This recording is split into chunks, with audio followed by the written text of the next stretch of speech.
बच्चों, आप सभी का हमारे YouTube चैनल आइडियल देव क्लासेस में स्वागत है। बच्चों, आज हम आपके लिए एट गेट अभ्यास पुस्तिका के अंतर्गत विषय हिंदी लेके आए, जो कक्षा चौथी का है। और इस पुस्तक को मध्य प्रदेश राज्य शिक्षा केंद्र भोपाल द्वारा सत्र 2022-23 के लिए बनाया गया है। और आपको हम ये भी बता दें कि एट गेट अभ्यास पुस्तिका से ही आपकी वार्षिक परीक्षा में प्रश्नों के उत्तर पूछे जाएंगे। चलिए, हमने पाठ 13 लेके आए। पाठ 13 क्या है? नीति के दोहे के अति लघु उत्तरीय प्रश्न देखते हैं। अति लघु उत्तरीय प्रश्न पहला क्या कह रहा है?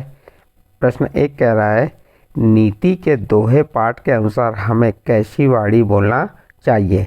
तो उत्तर हो जाएगा, नीति के दोहे पाठ के अनुसार हमें मधुर वाणी यानी मीठी वाणी बोलना चाहिए।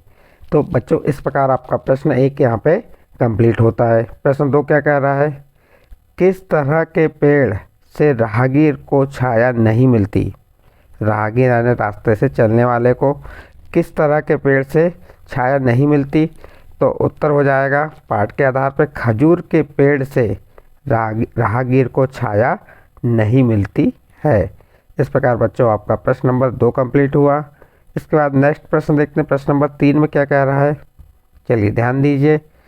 प्रश्न नंबर 3, हमें हमेशा ज्ञानी की बात सुनना चाहिए। रेखांकित शब्द का विलोम शब्द बताइए। तो यहाँ पे रेखांकित शब्द क्या है? ज्ञानी। और आपको क्या बताना है? ज्ञानी शब्द का विलोम शब्द।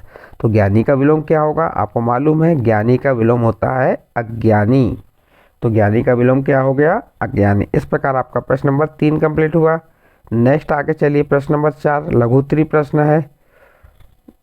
बुरा चाहने वाले के साथ हमारा व्यवहार कैसा होना चाहिए?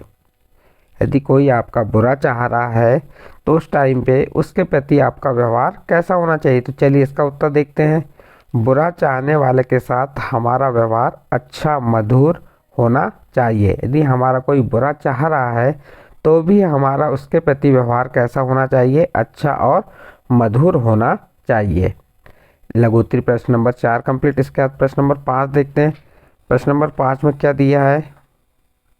चलिए ध्यान दीजिए। प्रश्न नंबर 5, रहीम ने छोटे के महत्व को किस प्रकार समझाया है? प्रश्न है, रहीम ने छोटे के महत्व को किस प्रकार समझाया है? चलिए इसका उत्तर देखते हैं। रहीम ने छोटे के महत्व को समझाने के लिए बताया है, जहाँ सुई काम आती है वहाँ तलवार का कोई काम नहीं। उसी प्रकार जहाँ छोटे व्यक्ति काम आते हैं वहाँ बड़े व्यक्ति का काम नहीं आते। इस प्रकार प्रश्न नंबर 5 कंप्लीट होता है। इसके बाद प्रश्न नंबर 6 में क्या कह रहा है? चलिए प्रश्न नंबर 6 देखते हैं।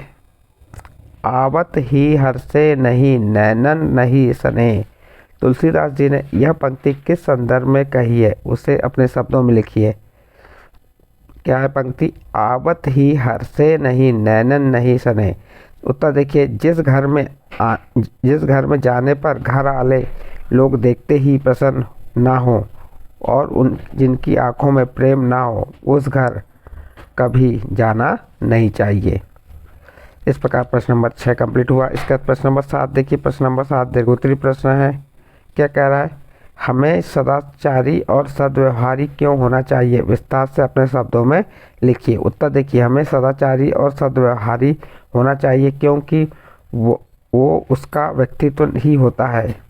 हमें सदाचारी और सद्व्यवहारी होना चाहिए क्योंकि वो उसका व्यक्तित्व ही होता है जो अमर होता है, और ये सदाचार के माध्यम से ही आता है। जीवन में पैसे बहुत लोग कमाते हैं परंतु नाम कम ही कमा पाते हैं। सदाचार जीवन जीने का सही तरीका है और हम सबको इतना पालन करना चाहिए। आपके व्यवहार में शालीनता आपको जीवन को आनंद से भर देती है। आपके व्यवहार में शालीनता आपके जीवन को आनंद से भर देती है। इस प्रकार आपका प्रश्न नंबर 7 यहाँ पे कंप्लीट हुआ। इसके बाद आपका मूल्यांकन 11 देखेंगे।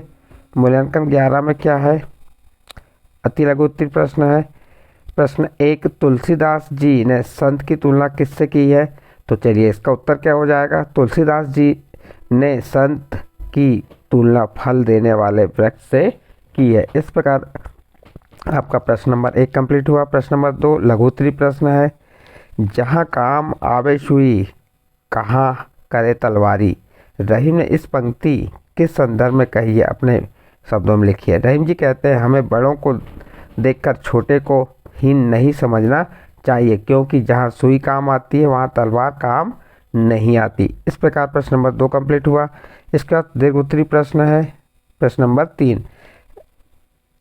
ऐसी वाणी बोलिए मन का अपाक होए, औरन को शीतल करे आपू शीतल होए। दी गई पंक्तियों का अर्थ अपने शब्दों में लिखिए। चलिए इसका उत्तर देखते हैं। कबीरदास जी कहते हैं कि इंसान को ऐसी भाषा बोलनी चाहिए जो सुनने वाले के मन को बहुत अच्छी लगे। ऐसी भाषा दूसरे लोगों को तो सुख पहुंचाती ही है, इसके साथ खुद को भी बड़े आनंद का अनुभव होता है। इस प्रकार बच्चों आपका ये प्रश्न नंबर 3 लघुत्तरी अति लघुत्तरी प्रश्न दीर्घोत्तरी प्रश्न कंप्लीट होता है और मूल्यांकन 11 यहाँ कंप्लीट हुआ। मूल्यांकन 11 के साथ आपका पाठ का नाम क्या था? पाठ 13 नीति के दोहे यहाँ पे आपका समाप्त होता है। इसके अति लघुत्तरी प्रश्न, लघुत्तरी प्रश्न, दीर्घोत्तरी प्रश्न और मूल्यांकन बताए। यदि इसकी प्रश्न उत्तरी आपके समझ आई है तो आप हमारे चैनल आइडियल देव क्लासेस को सब्सक्राइब कीजिए, लाइक कीजिए एवं अन्य ग्रुप में शेयर जरूर कीजिए।